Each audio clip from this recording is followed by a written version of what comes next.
Welcome to the Human Evolution Podcast, where we dive deep into the science, philosophies, and strategies that create real and lasting change. I'm Ori Goldstein, and here we leave traditional self-help behind and map the real terrain of true personal development. I don't want to use the word origin story, even though I'm really tempted to. In terms of professional work, I know I've shared this with you in the past, and so it's just to like connect with Brittany's audience that isn't familiar. So it's my story goes all the way back to when I was about 6, 7, 8 years old. My mom got a PhD in hypnotherapy, and for me, it's just like my mom wanted to learn something new. My dad, as a doctor, learned hypnotherapy in medical school. And they were always talking about it. And my mom got pretty amazed by it. So my mom started learning it. And I'm like, just like a curious little kid. And I turn around to my mom and I'm like, what are you doing? So she says hypnosis. I'm like, what's that? And the way she explained it to me was basically mommy is learning how to control people's minds. And here I am, a kid that like watches X-Men, whatever it is. And it's like just a matter of like, I want to learn how to control people's minds too. This sounds amazing. So I wouldn't shut up. I would ask my mom every single question. I'd page through her books before I could even properly read them. And I'd just be looking at all these different things. And she had, back then it was like the hypnosis on cassette.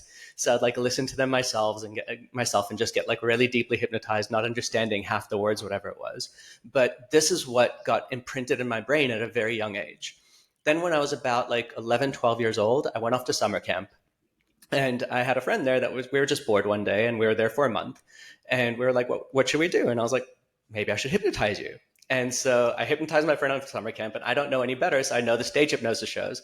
So I'm like making him quack like a duck. I made him like afraid of the ground. I did like all these crazy things, and everyone got a chance to see it because obviously you want to like show people how cool you are, right? Like I get to control people's minds. So by the end of that month, I'd hypnotized dozens, if not hundreds of people kind of thing, just like messing around with them, doing like group stuff, not knowing what I'm doing, but it was so much fun. And I got like all this recognition of like, oh my God, Ori has this power, whatever it was, right? So it just felt so great. And so now all of a sudden, like I'm 12, 13 years old, and I decide I really want to get more into it. And I start studying it. And as you start studying it, there's not very many books on stage hypnosis, which was the stuff I was amazed about back then. So I was reading books about like hypnotherapy because that's what my mom had at home. So I start learning about how to get people over phobias, how to like do regression work to take a person back to a traumatic incident. And so I'm learning it, and then I'm hypnotizing my friends just randomly at parties, whatever it is, and having fun. But then a friend would turn around to me and be like, can you get me over my fear of birds? And I was like, let's see. And the stuff worked. But for me, it was just something fun to do. There was nothing more about it than that. And so when it came time to actually choose a degree, I was like, well, let me do something serious. I went off to college and I studied finance because that seemed like the logical thing. And kind of like the thing that always connects it for me is I was always good at solving problems. I was always good at solving mathematical equations. And to me, hypnosis is no different, where a person shows up with a problem. And your job as a hypnotist is to try and put two and two together in such a way that you say, oh, you're showing up with some kind of a digestive issue, but that actually shows up because you've actually got a fear in your life that makes you afraid of eating certain things. And so I studied finance. I got into that. And my father and I had a bit of a debate about this, whether I lasted in the finance job for like 3 weeks and 2 days or like 2 weeks and 3 days. But either way, I didn't last in it very, very long and realized I just hated that thing. But it's what I studied in college. And then eventually I ended up going off and studying hypnosis because I knew that was my passion. It was a thing that always pulled me towards like just wanting to help people. And I got certified as a hypnotherapist, as an NLP practitioner, NLP trainer, and hung up a shingle. And hanging up a shingle, then I got a chance to actually help people. But as a hypnotist, you're doing things of, let me help you with losing weight. Let me help you with stop smoking. And I was doing those things in terms of sessions, and I was getting fairly good results. But you end up getting to a point of realizing the fact that a person doesn't need help to stop smoking, or a person doesn't need help to lose weight. What they really need to do is deal with the deep core issues that are driving the self-sabotaging patterns everywhere in their lives. And so at that point in time, I kind of veered away from hypnosis, which is still a very large part of my practice. But I went more into actually talking to people and uncovering what are the deep beliefs or the deep traumatic incidents that you're bringing into your life today that are causing you to have this set of issues. What I discovered is when you deal with the big things in someone's life, everything else just has a cascading effect. So when you deal with a person that has a self-esteem issue, all of a sudden, not only are they feeling more comfortable with like looking good in the mirror, but they also all of a sudden talk better in meetings. They all of a sudden get over their depression issues because they felt that they always needed to hide themselves away from society. And that led me more towards what I now call evolution coaching, which is what I basically do now is I coach people towards evolving their thought patterns, towards getting to the place that they can actually change their lives en masse. And the thing I like the most is what I always like to say, the keywords on my website is I like working with unfixable people. I like working with a person that's been to all the doctors, seen the therapist, done everything, and no one got to them. Because I know that there's just one core issue or a set of core issues that when we shift that, everything in their life changes. So, okay, fine. So that was me motor mouthing it through, but I feel like that gave some kind of an explanation. No, Yeah. that's So, great. Yeah, go ahead. oh, Go ahead, I Brittany. was just going to say, last time I felt like I went on a spiel and you were like, I tell you, I love you. And I just fell in love with you all over again. It's a great thing we're betrothed, honestly, because everything, I mean, there's so many parallels. And I'm just so thankful that, we were able to connect because I love that story. I love that you're just seeing like the greater, bigger picture, right? And it's the same thing with us. Like, yes, I want to fix your gut issues, but the reason I want to fix your gut issues is because that's going to fix your entire life. Right. And that's Amen. kind of what that root cause approach. And so I love that. Like we're so parallel in how we approach things. And yeah, it's like making the biggest impact. What's that phrase? Like good people who feel good, do good. Right. And it's Amen. like, I like to see like, how can we influence the most people? It's like by making individuals feel great. And then they put out positivity into the world and bring things in. And so I love that. And I love that it started as like a superpower and it's morphed into like this mega superpower, right? Like how amazing. That's so cool. And so you said something there that like there's a saying, and Lee knows me well enough. I butcher every single saying I ever say, but there's something along the lines of when I first started, I wanted to change the world, and then I realized the world was too big, so I just want to change my country, and then too many people in my country, too many fights. So I want to change my city, and then eventually I wanted to just change my community, my family, and then finally I ended up just deciding, do you know what? I'm just going to change myself. As soon as I changed myself, my family noticed and they got better. My family started affecting my community, and next thing I know, it moved on to my country, et cetera, et cetera. And to me, that's such a big difference in terms of people want to make such big changes and they look outside of themselves thinking, I need to do this. Whereas, and I've said this to Lee so many times, the real key here is become the person that is so happy in life that you're the example, and everything around you changes. And for the skeptics out there, because there are going to be a few people that see the word hypnotherapist, even though your practice is much bigger than that now, can you just give us a quick rundown of like the certifications and the trainings and the schools that you went to? Because I know you went to some pretty intensive programs, and then get into a little bit about how long you've been in practice and how many clients you see on a regular basis, just to give a little backdrop. Because you've been doing this for quite a while, even though, you weren't sure what you were going to do in the beginning there. You've been treating people for quite some time. So, I mean, going back to it, I mean, it's as you can see from the white beard, I mean, like I'm 46 years old, so, and I say I started when I was 8, but like to be a bit more serious about it, like I actually started getting training in hypnosis when I was 21 years old.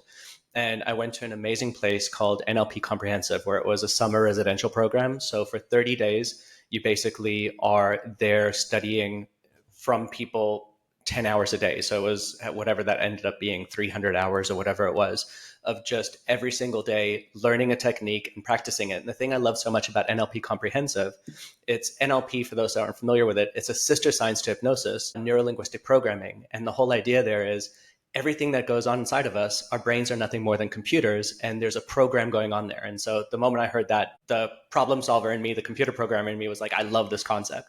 So and the idea is, as soon as you can figure out where the program is going wrong, if you just change one variable, the program just changes completely. And that's what NLP teaches you. And so it was a month of learning that, and I learned NLP, but I learned it, but at the end of the month, you've practiced on the 30 people that were there, but I didn't feel very comfortable. So I ended up actually working with a lead trainer at that point in time for Tony Robbins, where I was actually going out and actually doing workshops with people, like 3 workshops a day, just quick workshops with people to actually promote a seminar. And I did that for 8 months, where every single day I was doing 3 hours a day of working with mostly salespeople, sales teams, whatever it was, and actually doing my little spiel as such, just helping them through it, helping them shift beliefs and get a bit better. And again, it's just for me at that point in time, and probably a big thing here to say is, when it's all said and done, the real reason I got into hypnosis, yes, it's the whole idea of I wanted to control people's minds, as I said as a kid, but the truth is, I had enough issues going on in my childhood. At the deepest level, I wanted to heal myself. And so one of my largest issues at that point in time was self-esteem. And so even with that specific set of knowledge, even with all that experience, I still didn't feel comfortable working with other people. So then I found a hypnosis center here in South Florida, a positive changes hypnosis, where I did a 2-year internship program where you would work on a person, you obviously for the first 6 months, and it was 6 months of just learning from people. They bought in some of the best trainers that had extra training. I would go off to other trainings. I studied from Richard Bandler, the co-creator of NLP, got certified as a trainer by him, etc. But then after 6 months of training, they would then put you into a session room. And back then it was like a small CCTV camera in the top of the room where my boss at the time would actually watch what was going on. And in the middle of the session, as you're just about to start it, you'd get the phone ringing in the room and he'd be like, why didn't you ask her this? What about this? I mean, half the time I wanted to hang up on my boss, but I learned a lot in terms of what was missing in real time. And so I ended up working with positive changes for about 2.5 years, something along those lines. And then finally, it's after working with thousands of people, you work with about 5 people a day, whatever it was for all those years. Then I finally hung up the shingle and went that route. And then throughout the whole time, I'm just studying more Richard Bandler, some of the better names, usually names associated with NLP more than hypnosis. But it's just really, really amazing, powerful stuff. Yeah, and you're based in Florida now, in South Florida. You see patients in person. I think you see some virtually. Correct me if I'm wrong, but I think that actually the other way around. Most are actually virtual. Okay. It's at this point in time, it just makes more sense. It's the world right now has allowed for it ever since COVID. Everyone has a Zoom account. Everyone has like a Google Meet account, whatever it is. So you just meet with people one-on-one, obviously with videos. So I can see their faces. I can see what's going on. And so it's opened up. I mean, like later on today, I've got a session with someone in the United Kingdom. So it's all over the world.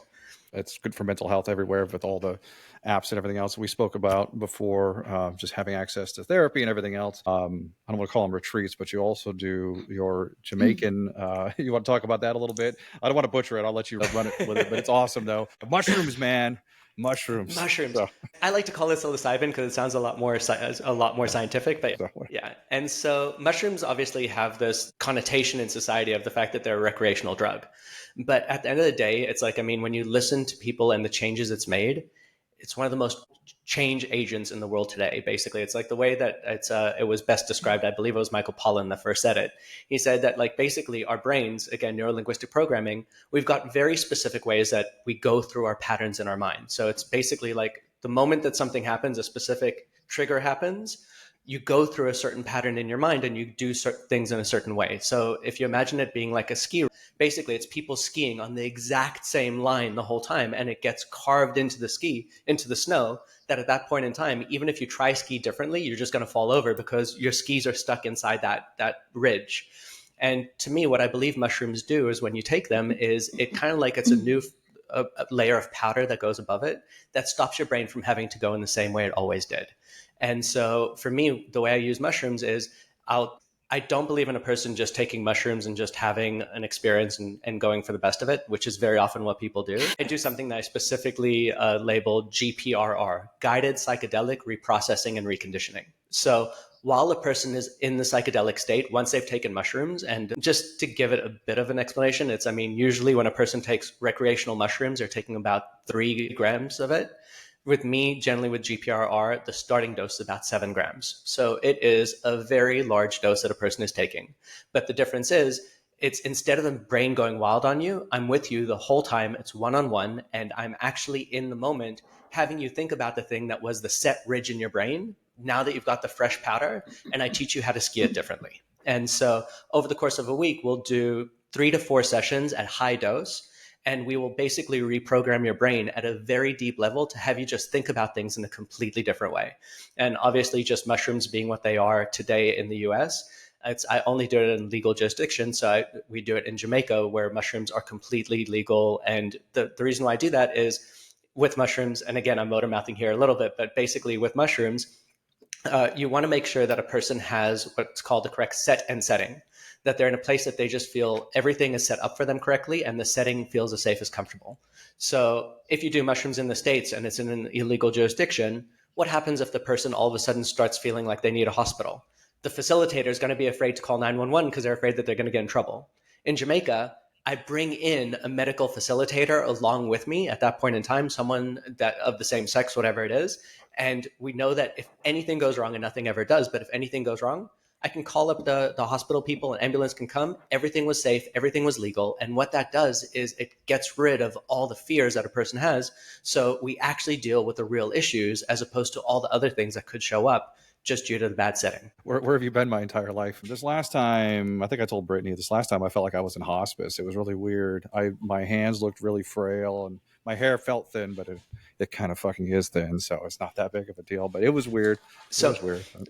So let's just play around with that for a moment. A second, I know that this will probably be cut out, but like just for a split second. Cut it out. Just go ahead. Sure, let's do it. Yeah, just for a split second. But the thing I basically want to say is, so what happened was in that moment, the mushrooms got into a new groove that basically said, I'm frail, I'm weak, whatever it is. And so in the case of GPRR, that kind of thing could show up because that's the thing that popped up in your mind in that moment.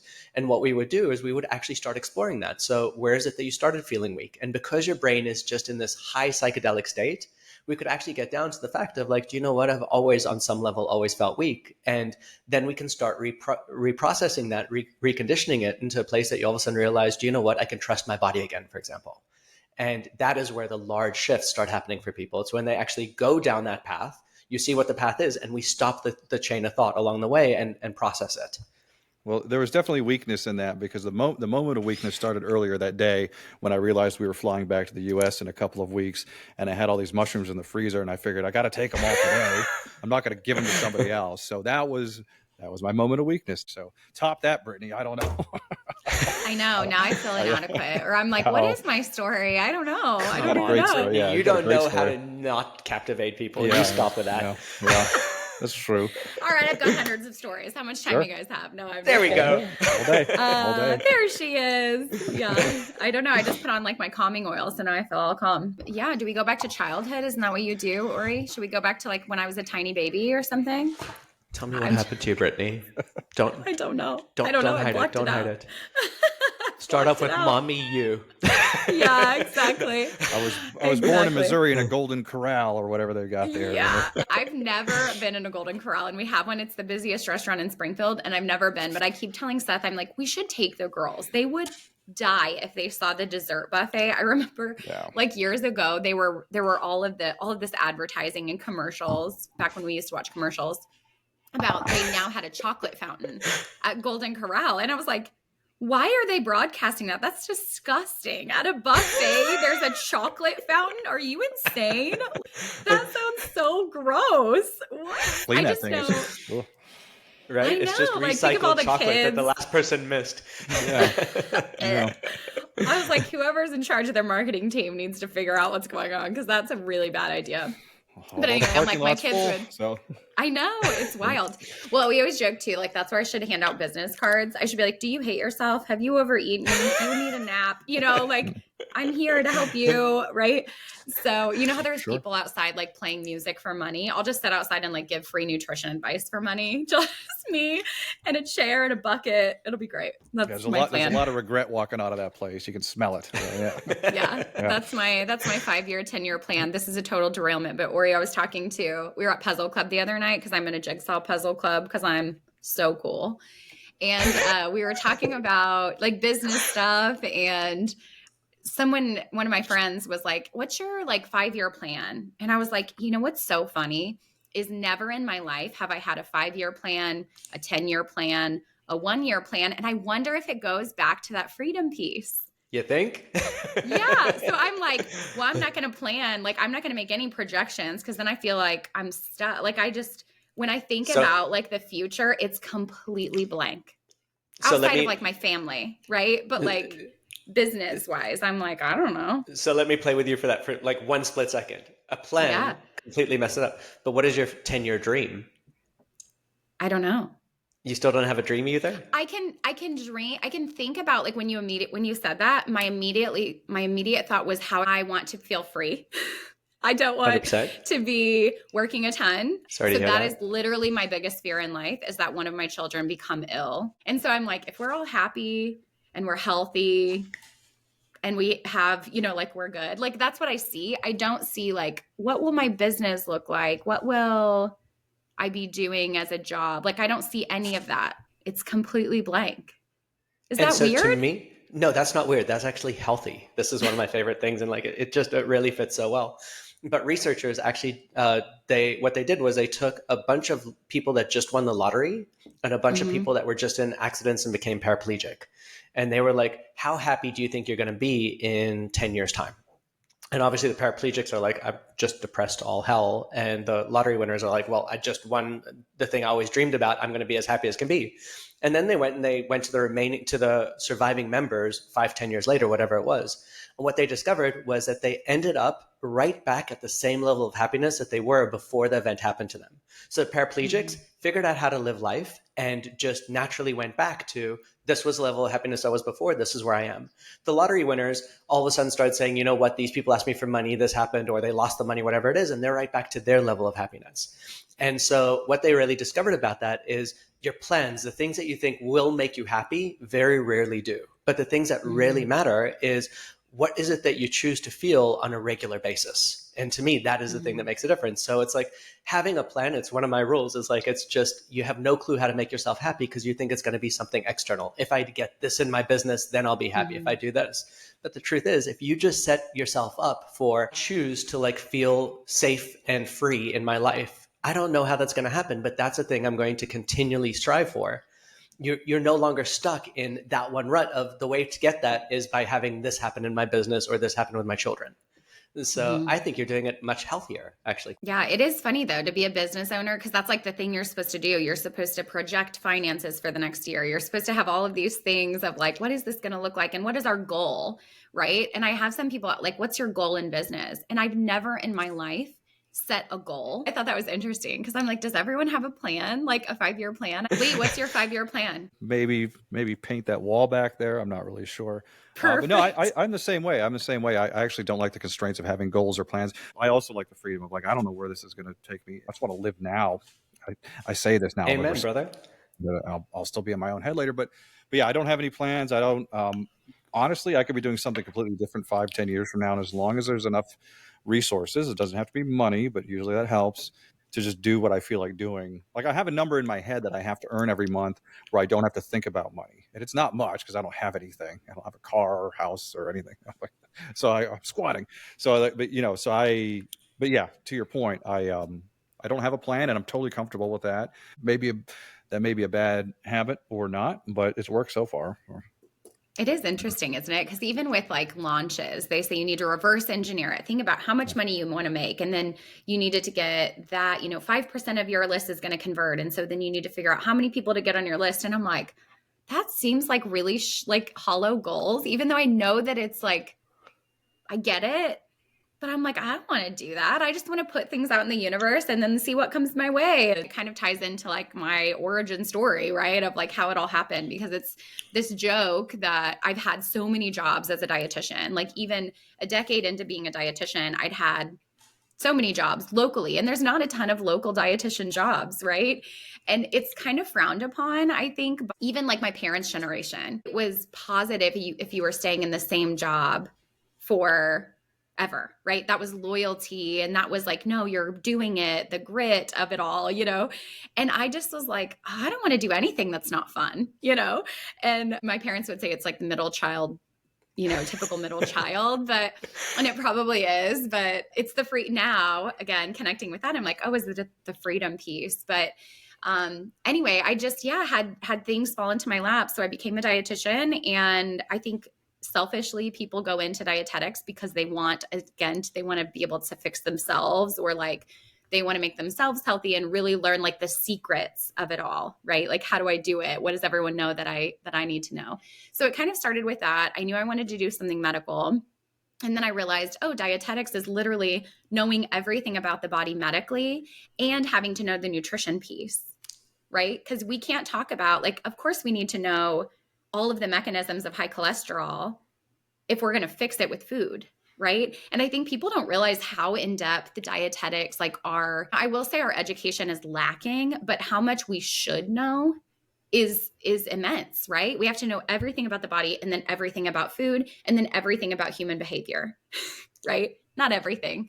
I know, Ori, you're like, oh, that's not healthy, but you get what I'm saying. There's just a lot to know. So So yeah, that's kind of, I wanted something that melded the two, and then that just made total sense. And so my first job right out of the gate was clinical. So I worked in a hospital, and I loved it at first because I was new. I was excited. I was getting a paycheck. I was like, what is this kind of money? And now looking back, I'm like, my gosh, I barely got paid anything. I think my first job was $16.75 an hour as somebody with this advanced degree, anyway, it was wild. But I loved it because it was really high productivity, which now I see as a total negative. But then I was like, awesome, I get there. I have this many people to see. I cross them off the list and I go home. And I did it for just under a year. And towards the end, I was like, man, what are we doing here?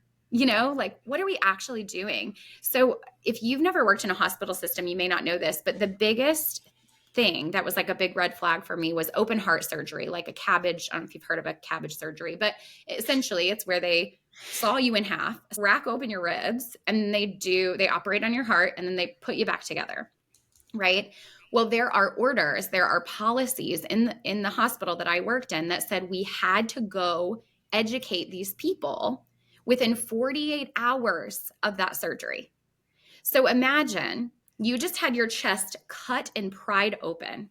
It hurts like no other. You're coughing, and it, like, with every cough, you can just imagine how that feels, right? And then this little girl comes bebopping in, with my little handouts, and I'm like, hey, tell me about what you eat. Let's talk about broccoli. Like, are we insane? What are we doing? This person is still so heavily medicated. There's no way they're going to even remember I was here. Why is somebody paying me to do this? Why am I wasting my time? And how annoying for that person. I'd be like, get out of my room right now. What am I doing, and what is my purpose, right? Because I'm very much, in every job I've had, if I felt like I had peaked and there was nowhere to go and I was stuck, I'm like, I have to get out. Or if I felt like what I was doing didn't feel aligned with the best way to do it to make an impact, I had to get out. So I actually hadn't really considered looking for a job yet, but do you guys know Hy-Vee grocery stores? Do you have those? No. I've heard of them. Yeah. Yeah. Mm-hmm. Okay. So they're like Iowa area, Missouri. Anyway, it's a grocery store that employs dietitians in the grocery store. And so the dietitian that was leaving approached me because I think I was involved in our local chapter. I was the president at one point, which I've totally blocked out from memory. But anyway, she was like, hey, I'm leaving. I think you would be so good at this job. And I was like, that sounds so boring. You sit in a grocery store and you wait for people to ask you questions. Like, that sounds awful. And then she was like, no, you get to do classes, and you get to do kids programs, and you get to do community stuff and presentations. And I was like, okay, that sounds kind of cool, right? So here I am, this dietitian with 1 year experience. I go into interview, and it's a very coveted job locally. I think there were like 13 applicants. That number was sticking in my brain. And so I'm like, oh, this will be good practice for interviewing. There's no way I'm going to get this job, right? I'm very underqualified. I don't know what I'm doing, And so I go into the interview, and I just love interviews. I love connecting with people. Like, I'm the freak. I used to love first dates. I love interview. Like, everything about it is like my vibe. I love it.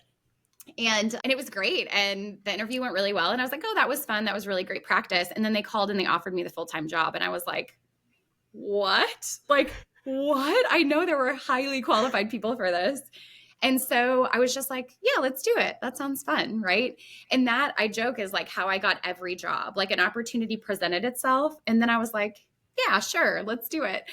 My next job, the CEO of a company, it was a corporate retail. It was another grocery chain that's owned, locally. And the CEO had reached out and wanted to have a conversation. And then we had a conversation, and I just asked for the moon. I was like, I need a company car. I need a gas card. Like, I need, all of these things. I want you to pay for my master's degree.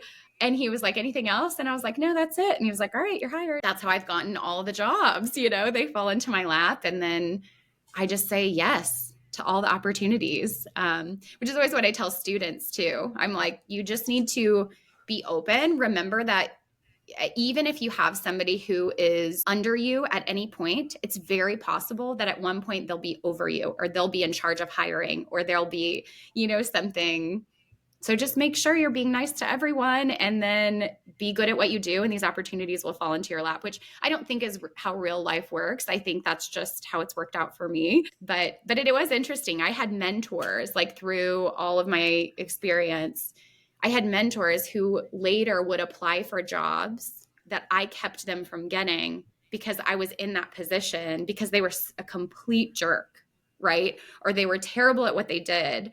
But at the time, they were so senior to me by like 20, 30 years. And then they were applying for a job that was under me.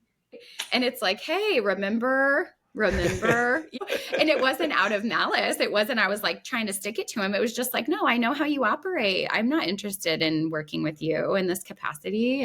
So yeah, I don't know. Maybe I think that's not real life. I thought that was real life, that things just happened and you just said yes. And I don't think that's reality. I don't know. I think it's more your often than reality. not. Yeah. No, I think it's more often than not. There's that. Your husband's probably heard this before. It's a government thing, but it's like, be careful that what do they say? The shoes you step on today might be connected to the ass you have to kiss tomorrow. That's what it reminds me of, because it sounds like a phrase that would be right up his alley. Yeah. Yeah. Because people do get promoted over each other. Like, oh shit, they're the boss now. So anyway, you bounced around a little bit, and it kind of, they were promotions for the most part because you were learning new things and going on to new things.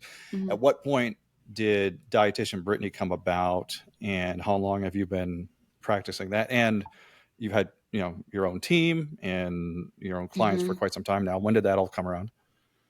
Yeah. So funny, after that first job, I was like, man, I'm well equipped to own my own business, right? And I'm going to be an entrepreneur and I'm going to do the thing. And so I did. I started a business and it was called Dietitian to Go, which is such a good name, right? Like, life is busy, get your dietitian to go. I thought it was brilliant. The logo, I wish I could scrape up, and I have tried to look for it and I cannot find it. But I did that and I tried hard. And that was like right when blogging was getting started. I mean, it was so many years ago that there weren't the resources that there are today, right? Nobody was teaching you how to have a private practice, and virtual wasn't a thing.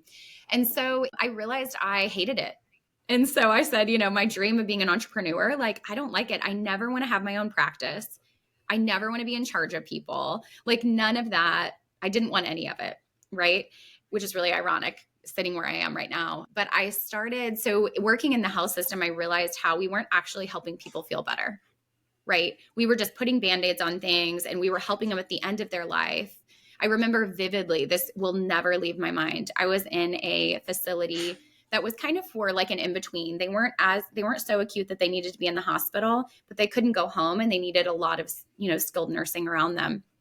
There was this man, he was in his 20s, low 20s, who was larger. He was in a larger body, and he had bed sores, wounds. I don't know if you guys have ever seen or been around like the medical system and seen like pressure ulcers. Yeah. So pressure ulcers, for the uninitiated here, they form when you don't move, right? When you're sitting too long, it forms this pressure, lack of blood flow. It can create these big, massive issues. Well, I rounded with the wound nurse, and they were packing and dressing his wounds. And on his butt cheeks, he had one massive wound on each butt cheek. And he had a massive wound where like your back meets your butt. You know what I'm talking about? Because there's a fold there if you have that increased level of adiposity. So these 3 massive wounds. Well, also with wounds, if they get infected, it's really, really bad. Really bad, because the infection can move to the bone, which is how amputations happen. Well, if the infection moves to your pelvic bone, we don't amputate half of your body off, right?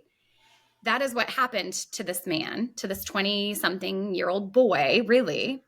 And the infection moved to his bone, and there was nothing they could do about it, and he was going to die from that infection. Shit. And I just remember talking to him, and I got really emotional in that room. I think that was the first patient that I got really emotional, and I tried to, that was at a time where I didn't cry often. Now it's the norm. But I remember getting really emotional because I'm talking to him about nutrition and diet and things. And what got him there is that he played video games all day, and he would eat all day. And he said, when I'm playing video games, the person who I have friends, right? The person on the other end doesn't know that I look the way that I do. There's no judgment. We're just friends. We're just hanging out, right? And that struck me so hard. I thought this man is going to die in his early 20s. And yes, you could argue it's from wounds. And yes, you could argue it's from obesity and playing too many video games. But what it was this stigmatization. Is that a word? This stigma around, people being in a larger body. And he was searching connection. And that's the only way he found true connection in his life. And ultimately that led him to an early grave. So yeah, I'm here talking to him about protein now because it's important for wound healing, but this man is going to die. And where were we years ago? Where was the medical system? Who was helping him find connection and health and nutrition and all of these things? Like, we failed. The medical system failed in so many ways. And now I see I get really emotional. And now this 20-year-old boy is going to die. And his family came in to visit, and it was such an emotional moment. And it really struck me because, again, it's like the medical system is talking about medications and surgeries, but they're not talking about what actually gets people well and what leads to health. And it's beyond protein, right? It's beyond a vegetable. That's important. But the real issue there was his lack of human connection, That is such a powerful story. That's crazy. It's like stuck in my brain. And so then I was like, what can I do? Because this is not like talking to this man who's dying from wounds about how he needs to eat protein. He doesn't. He's dying.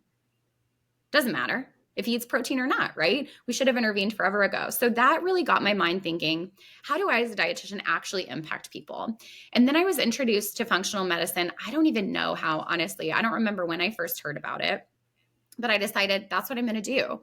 Root cause approach. That's what, I'm going to actually help people. So then I went, when I was at Hy-Vee, I started that master's, and then that other job I negotiated where they essentially paid for my master's. So I really fast tracked it, and I finished my degree while working full time in like 2 years flat, like 2 years and some change, and was amazing. I was learning all of these things and realizing like, oh, we talk to people about cholesterol and we say that it's linked to saturated fat, but in reality, it's linked to these 10 things over here, right? The reason the saturated fat is harmful is because of these things. And we're just talking about saturated fat, right? We're not talking about the inflammation and everything else. And so it all clicked and it all made total sense. So I finished my degree, had a couple babies, had a couple other jobs that I went into teaching. I was a professor at a college teaching people how to be dietitians, right? And then I started posting on Instagram after my second child was born because she was such a great sleeper. And we were kind of bored. My husband had 12 weeks off as well. And we were just like, I don't know, what should we do? She sleeps 23 hours a day, And then I just started posting on social media. I started posting on Instagram, and I just thought this is a good creative outlet for me. And people connected so much with the message of understanding their body and understanding that they didn't have to live with the symptoms that they had, and understanding that just because they haven't found the answers doesn't mean that there aren't any. And those are phrases I still use because, gosh, they're powerful, right? And I think even still, there's some things that we battle in terms of having people understand really what they can do to help, because they think, well, if my doctor doesn't know, why would you know? You're just a dietitian, right? And there's this like hierarchy of people that should know things. And then you realize it's a completely different model. Doctors know a whole heck of a lot more about other things in the body, but man, I know a lot about gut health. I would argue way more than your primary care, possibly more than your gastroenterologist. Now, I don't know about reading colonoscopy results. I don't know about medications, I'm not claiming to know more than them, but I am claiming to know more about the root causes and the factors, the health factors that go into some of those symptoms. Right. But it's a huge barrier because we think doctors know it all. Right. Well, you guys in were recent unmuted. years too, yeah, I was thinking this, we don't need to get into, but I was thinking about in recent years, how people are losing more and more faith in institutions and everything like that. And there's so much information out there now. Like if somebody went to medical school, what's the average time now? They say, if you leave medical school for a specific specialty, how many weeks out you are before there's something new that you have to keep up with. And it's a lot of work for a lot of Mhm. these people. So you're right. They have to know what they need to do to treat their patients in their practice, and everything else is just Mhm. white noise to them. So, well, this kind of brings everything together, because that's why we're here recording this. It's a bit of an intro, and it'll go out to both audiences, because you two have decided to join forces. Ori, more on the mental health side of things, and Brittany on the body wellness, gut health, and just everything that goes along with that side of things. I just want to talk to Brittany's story about that 20-year-old. Like, Like, I mean, to me, yeah, yeah. that really, really, really struck home in such a big way. Mhm. It's because, Mhm. like, I mean, you can learn everything you need to learn, but at the end of the day, you had this kid that just didn't know what was even missing in his life, and he was just doing things that was trying to like make his life better. And Mhm. he was just stuck. Like, I mean, and the thing that I love about the fact that us working together, for example, is you can teach him how to like eat the right things, whatever it is. But at the end of the day, if he doesn't learn how to build his self-esteem inside of himself, or keeps thinking of himself as somehow broken, regardless what you teach him, it's just not going to get anywhere. The moment that I saw us working together as a concept, I loved it, because the thing that's missing for me in a very big way is the mechanics. This is what you need to do to get yourself better. I always used to say, like, I'm not a doctor, but I play one on TV. Like, I always like paying attention to like what a person should do, but you actually know it at such a deep level. But for Mhm. me, like, if a person came to me with those kinds of issues, I love that, because you're talking about a kid, probably like, obviously he's showing up as a 20-year-old, but you're talking like probably like a 2, 3, 5-year-old that just learned that he's not worthy of having any kind of positive attention. And so Mhm. had to hide himself inside of a house in order to like feel good about himself. That's the stuff that I love. And so I could work on the mental part, but regardless how much I work on the mental part, if he doesn't change his patterns, he's still going to end up killing himself.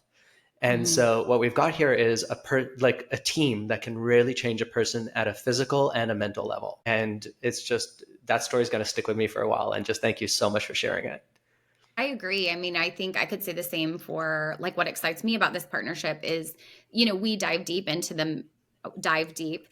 like the mental side of things, because I always say, all of these diets and all of these things that you say that you failed at, the problem is that nobody was addressing what was predisposing, or like what was happening right before that food decision that you made, right? Or the food action. So you don't just arrive at the food without having thoughts up here. And so we do work to address that. Like, what are you feeling? And is food going to fix it and all of that? But man, sometimes it goes so much deeper, right? I can address mindset in the moment and help you retrain your thoughts around that food.